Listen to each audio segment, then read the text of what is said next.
Hello everybody, it's Stephen here for the Idiot Quilter and welcome to my weekly episode. This is episode 150 and it's January the 18th, 2022. So what have I been working on? Well, here's my current project right now. You've seen this in other stages before. Let me switch over. And this is called Little Town and it's a pattern by Chelsea Stratton of A Quilting Life. And it is now done. Well, it's not really. There's something bothering me about this. The original pattern called for a white border all the way around. And I thought, nah, that was too much white. I would just piece a border using the scraps I had left over from each of the houses. And it looks okay with that, but I think it needs something else. And I think it does need a thin inner border of white just to separate that outer border. Now I debate it. I thought, oh, do I want to rip all these borders off, put an inner border on, and then put those other ones on? Plus I'll have to extend the size of the borders as well to accommodate for the extra length and width when I add the little inner white border. But you want to know something? I'm going to do it. It's not that big a job, and I've got my electric seam ripper, so I'll be able to take those borders off in no time at all. I definitely have strips of that fabric left, and I just need to tack one little strip on the end of each one of the border pieces, the sides, the top, and the bottom, and then put it all back together again once I get the smaller inner border on. And I think that will work a little bit better because I think because I'm using the fabric that I used in the houses in that outer border, they're pretty close to the same colors, and so the houses are not really, especially on the edges and the tops and the bottoms, are not standing out as separate entities as clearly as I think I would like. So yeah, I'm going to do that with this quilt. You know, this little quilt was supposed to be a quick quilt. Yeah, it has not been quick, not at all. And I've had some other problems with this, and I think I talked about the problems with this pattern. And I think it is a combination of me and the pattern, the way it's written, but the measurements are not right.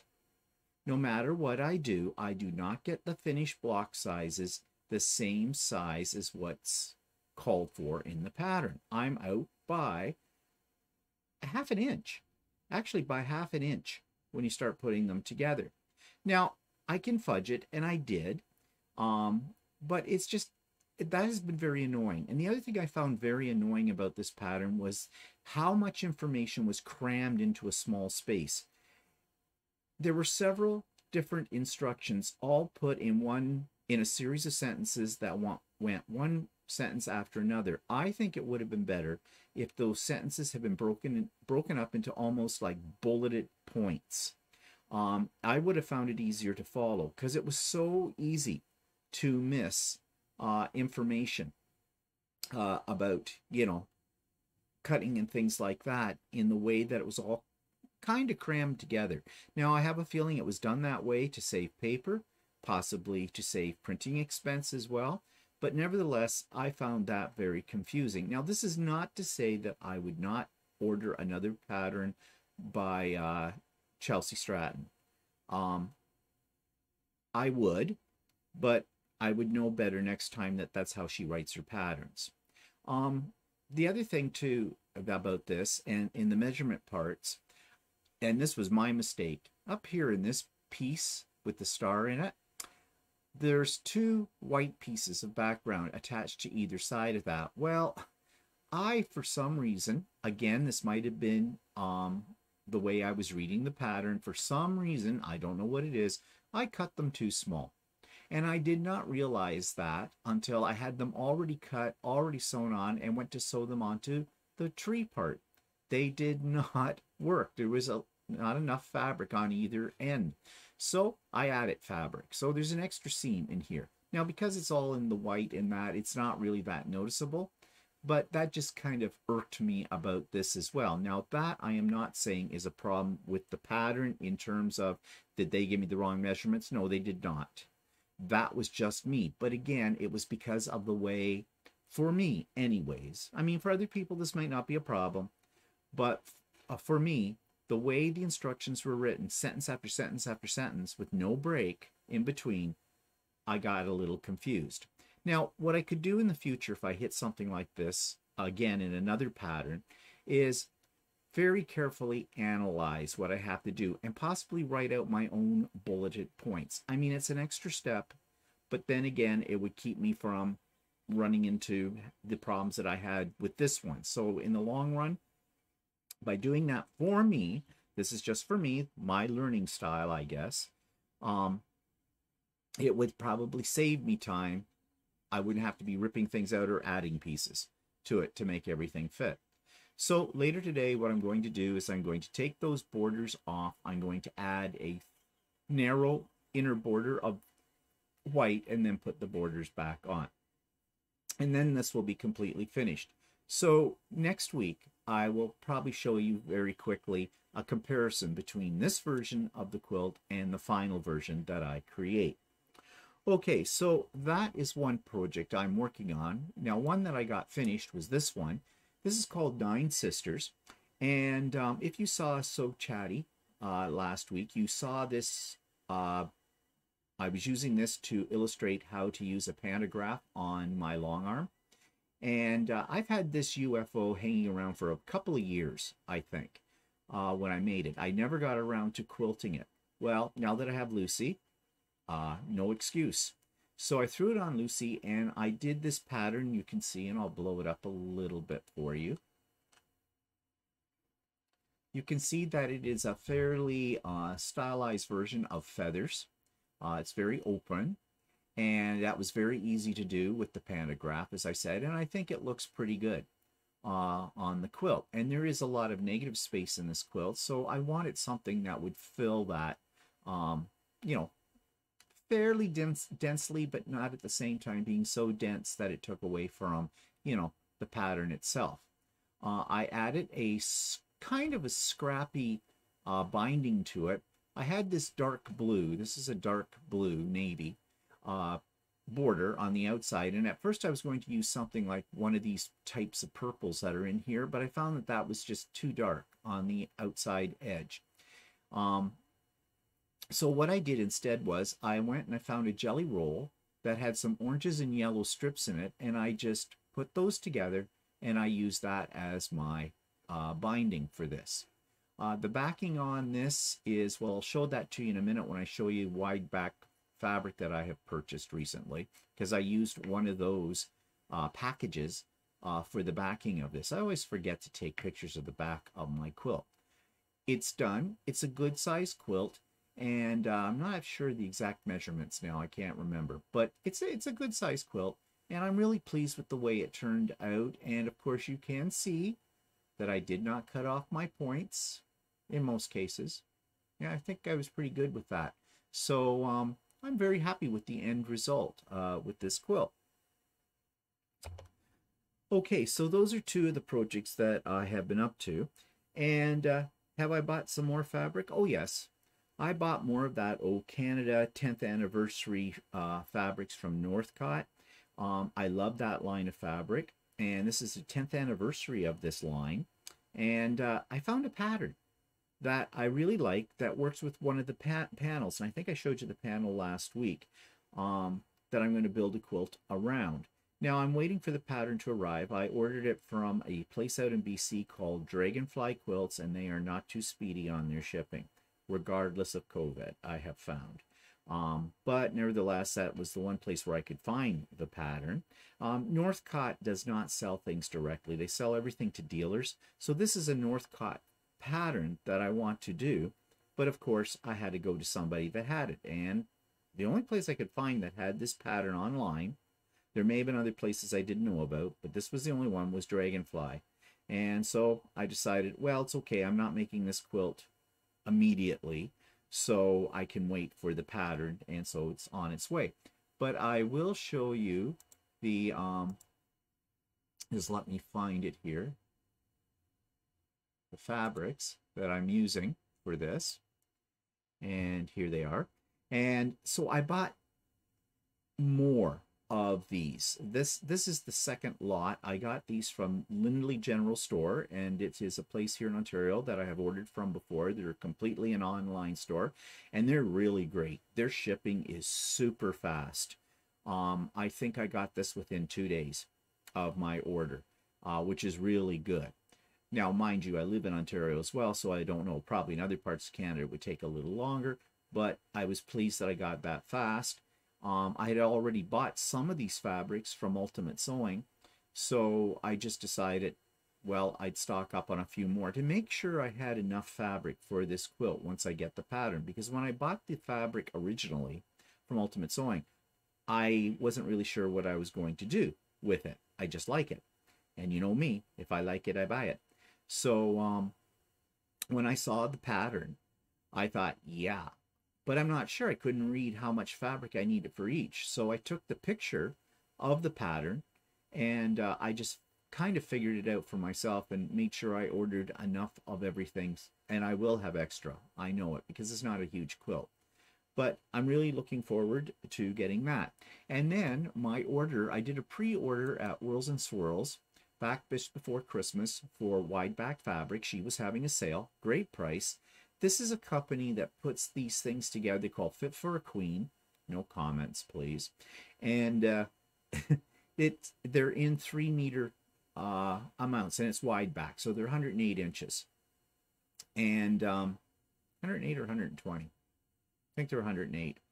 And it's really nice quality fabric, and she had it on sale for one of these packages, and I said it's 3 meters at 108 inches, $59.99. Regular price $74.99. So that was a good savings, $15 savings. And so I ordered 3. Now the one that I used on the back of that quilt, the 9 Sisters, is this one with the purples and the blacks kind of a thing in it. So I used that as the backing on that quilt. Now if I was to have bought wide back fabric at Ultimate Sewing, and I do, although lately they haven't had a great selection, but I know that they're probably getting more in. It's just, you know, like everything right now with COVID, getting things in from suppliers is not easy. And she charges an excellent price. I think it's $24 a meter. So that's an excellent price for wide back, because the going price for most wide back that I've seen online is like $30 plus a meter. So if I had bought, so I still got a good price on this special sale. And if she puts this up on sale again at Whirls and Swirls, I will definitely buy more of it, because it's really nice fabric, good quality. And yeah, and especially if she puts it up at the sale price, I will order it. Okay, so that takes me to one other thing that I have made as well. And yes, I'm doing some more pin cushions. You know how I love pin cushions, and you know how I love gnomes. So I found a new model for 3D printing of a gnome. He's a solid little guy. What I mean by that is he's not hollow inside. He's solid plastic. So he takes a while to print. And I used some of my very best filament for this. It's got a nice shine to it, and it's very strong. And so I made this, my latest pin cushion. And because he was in blue, this particular filament I do not have a lot of colors in, because the company that manufactures it, it's a Canadian company out in BC called Matter 3D. You can go to their website if you're a 3D printer. I highly recommend their filament because it is strong. It's very good quality. I have very good results with it. And it's not a bad price either. You know, it's about average. I think it's $29.99 a roll, which that's about the going price for filaments if you buy them on Amazon. So anyways, they have come out with a few more colors. They used to have just black, white, and neutral. Then they got a gray. I got some of that. And then they got some blue, and I got some of that. And now they have a red and a green and a purple. And I've ordered all 3 of those colors as well. I'm just waiting for them to come in.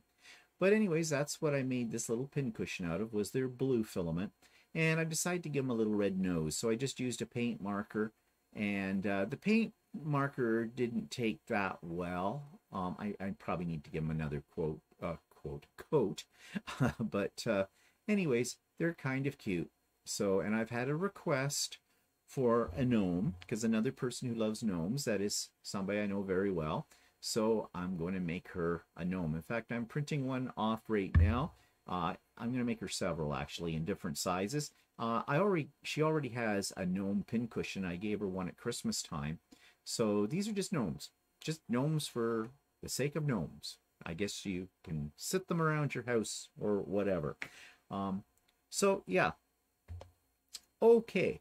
So that takes me to my demo this week, and you've heard me talk about this before because this is something you hear a lot of people talk about. If you want to avoid a lot of the problems you may have with your sewing machine, clean the damn thing, will ya? Yeah, you need to clean your sewing machine regularly, not once every blue moon.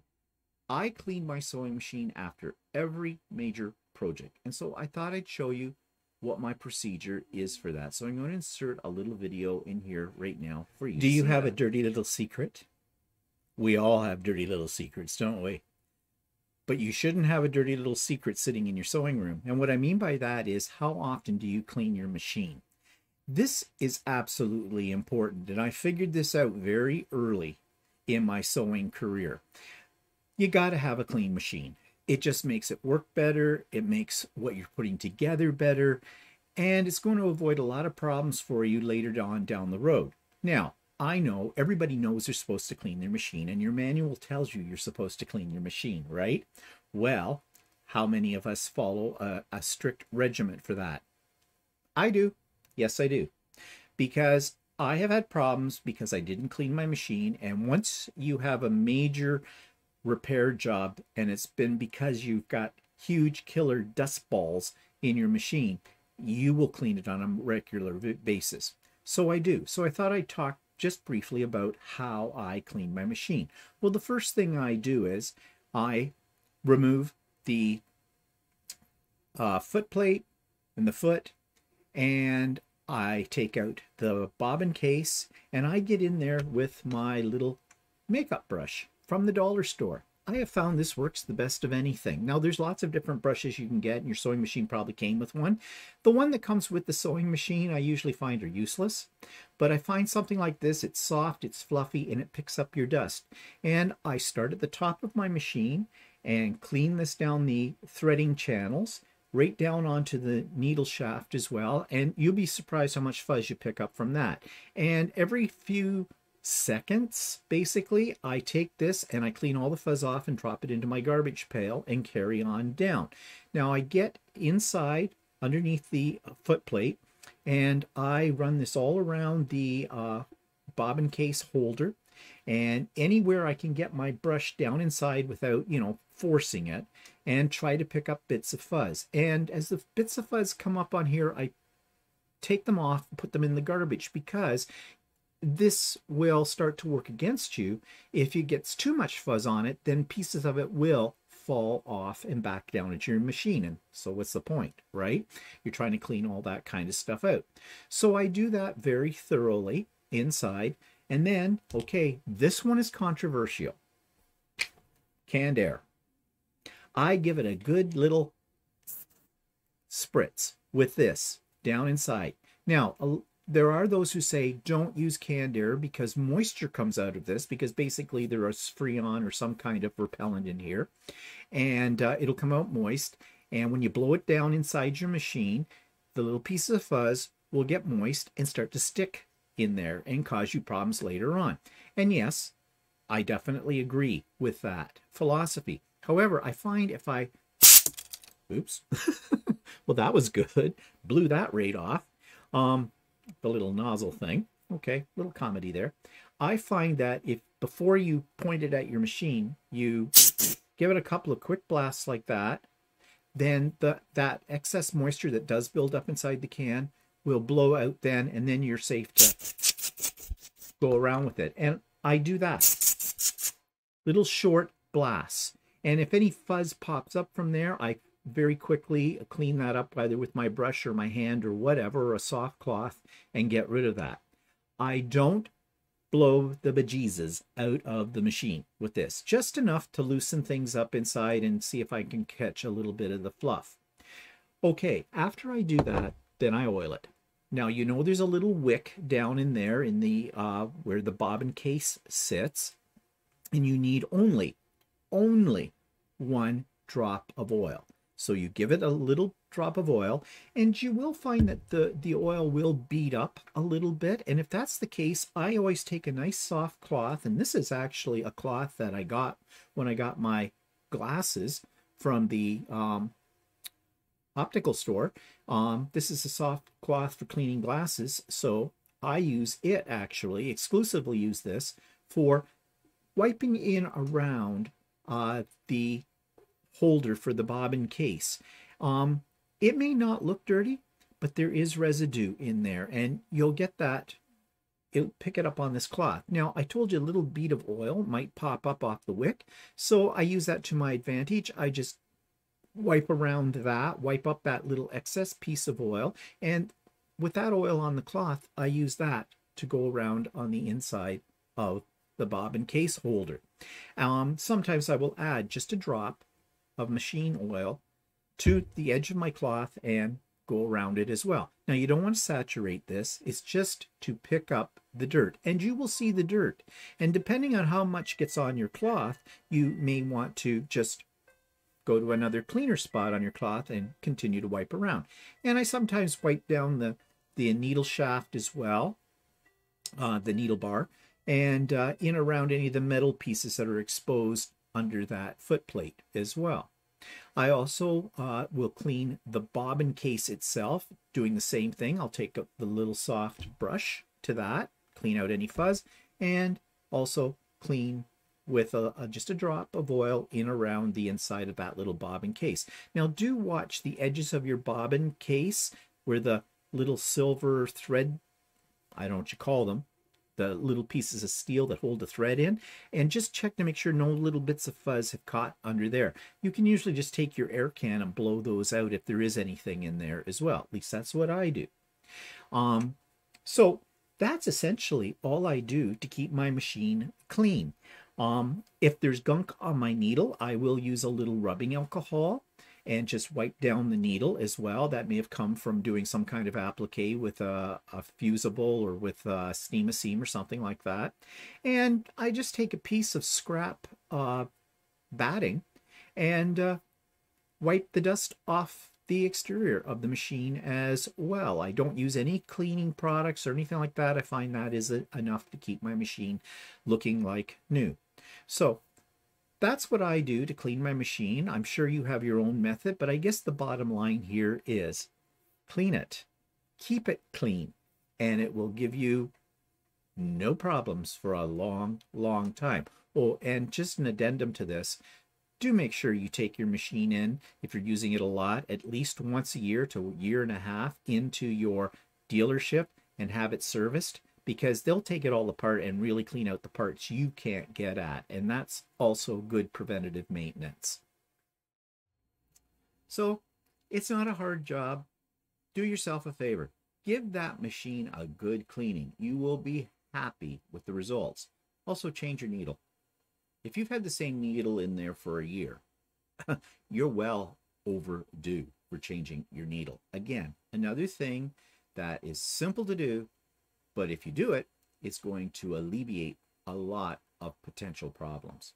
Okay, so that takes us to Subscriber Quilt of the Week, and this is one by Yvonne Mcneill. And she has sent us things before as well, and they're all very lovely. So I'm going to show you her latest creation. This week's featured subscribers' quilts are from someone who is no stranger to the Idiot Quilter, and that's Yvonne Mcneill, and we've seen many of her lovely creations before, and these are some more. And she says, "Hi Stephen, it's been a while, so I thought I would send a couple of pics I worked on for Christmas. The first picture is a table runner and 4 matching placemats. The second picture is placemats, and the third picture is a hot pad, which is double layer of Insul Bright. Walking foot quilting was done on them all, and let's just take a little closer look at that, shall we? Yes, you can see that along here, some straight line quilting, and it goes very nicely with the modern feel that each one of these projects has. Um, Very easy to do, yet very effective. And she says that she made this set for her son and daughter-in-law for Christmas. And I think it's a lovely set. I am sure they'll get a lot of use out of it and really enjoy it. Well done, Yvonne. And that takes us to the YouTube channel of the week. And this is by a lady by the name of Melanie Ham. And that's what she calls her YouTube channel. And it's another one that I think you'll find lots of inspiration from and lots of tips and tricks. This week's YouTube channel of the week is called Melanie Ham. And Melanie Ham is somebody who looks like she's been on here for quite a while. She's new to me, but she has a lot of videos about handcrafting gifts and projects. And she looks like she's very, very popular because she has 798,000 subscribers. So she's been on here for a while and definitely has a following. So if we take a quick look at their homepage on YouTube, we can see just off the bat she has ones about crocheting, knitting, sewing, quilting. So she has the whole gamut on here. Let's go to her playlists and see what she features in those. So she has playlists around learning how to sew, handmade home decor, I heart stitching, which I'm not sure what that is. Macrame, hey, there's a blast from the past. Macrame. Actually, recently I've been thinking about getting back into macrame. That's something I used to do back in the 70s when I was a teenager. There's your first quilt. There's some stuff about charitable donations, Christmas DIYs and gifts, things for babies, HGTV handmade videos.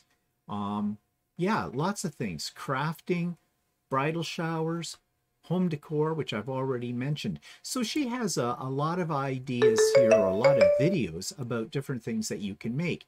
And as such, I think she may be a source of great inspiration for you if you're getting a little bored and want to try something new, or if you want to learn a technique or improve upon a technique, or even get some ideas for home decor or gift giving. So that's Melanie Ham.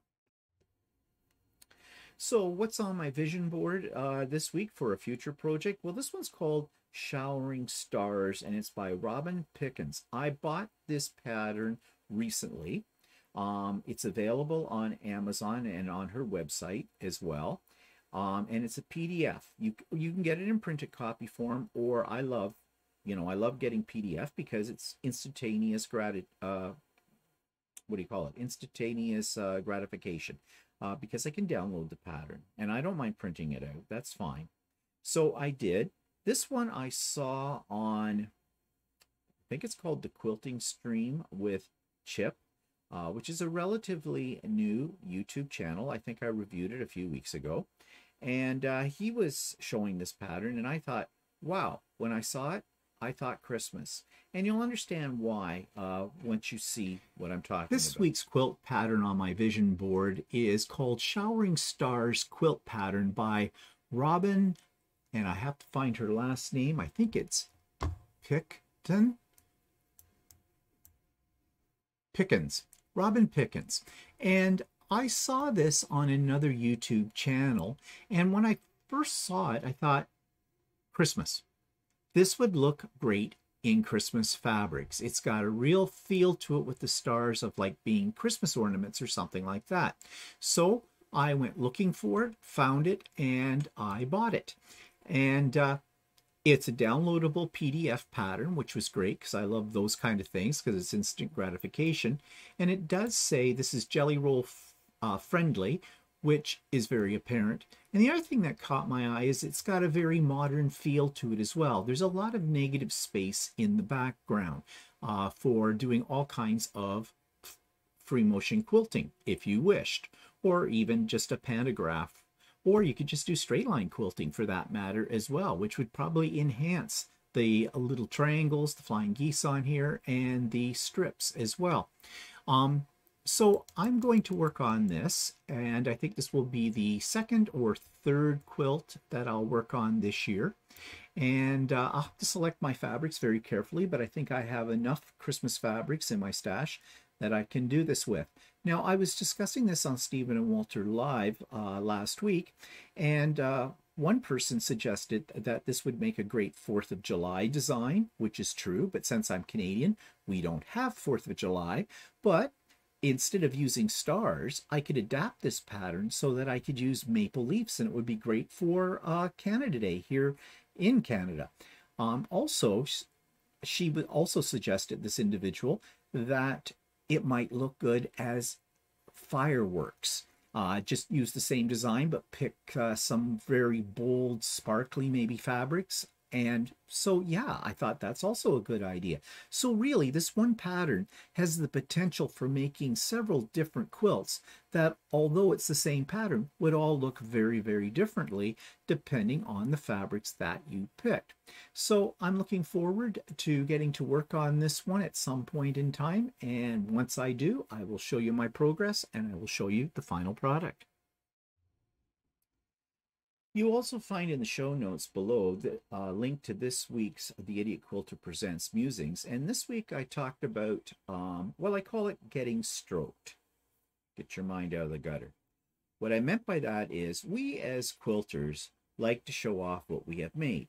And we do it because we like the praise. It makes us feel good. It makes us feel good about our creation, that we're doing something that other people have recognized as being, you know, worthy of praise. And yes, it's a little bit egotistical, but you know, it doesn't hurt to feel good every now and then about something you've done. So I've talked about that this week, but you know, there are 3 types of people who give you praise, and I go over that in the musings and how to handle it as well. So if you're interested, you'll find the link to the Idiot Quilter Presents Musings, Getting Stroked, in the show notes below, so you can check that out. Also, that takes us then to the quilt I'm going to critique this week. It's called Strong and Free. It is a Quilts of Valour pattern. This pattern was written by Paul Leger, who is a person who is the head of the Facebook group I belong to, the Canadian Male Quilters group. And yeah, it's one of my favorite quilts as well, although there were some challenges with this, as I will explain to you. This week's quilt of my own that I'm going to critique is one I'm very, very proud of. This one is called Strong and Free, and obviously it has a very strong Canadian theme because it looks very much like our flag. The red and the white, of course, are reminiscent of that, and the stylized maple leaf as well. This is a design done by Paul Leger, and Paul Leger is the president of an online guild, the Canadian Male Quilters Guild, which is on Facebook that I belong to. And this he designed for the Quilts of Valour program here in Canada, which is a program that is pretty much across Canada, the United States, and possibly in other places of the world, whereby quilts are made and donated to be given to veterans. So this is one of his designs, and it was a lot of fun to make, but there were some challenges with this. The huge maple leaf right here in the center, and I'll see if I can blow it up a little bit, is actually an applique piece, and that piece measured quite large. I think it was around 30 inches by 16 or something like that. So I did find that a bit of a challenge to add to the quilt because I had not done an applique piece that big, although it's pretty much just straight line stitching to adhere it, and I did use steam-a-seam with it. Each one of these blocks is the stylized maple leaf again. They were fairly easy to make. They did not present a lot of problems for me. And although this right here looks like I may not have matched this up completely, well, pretty much I didn't match it up completely. So I'm a little off here on this piece. But for the most part, I got everything matched up and my points did not disappear. So I was very happy with that as well. Now, quilting this, I decided that I was just going to do a walking foot. Actually, I think I used a ruler. Did I use a ruler? I'm trying to remember here on the big maple leaf. But I think I quilted it first.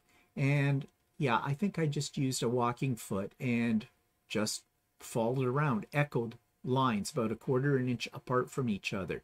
And in the rest of this quilt too, as you can see, I did a similar thing. I used my wavy line stitch and radiated out from the maple leaf, or at least tried to, but about 1/2 inch, excuse me, about 1/2 inch apart. And here I use straight line with the walking foot.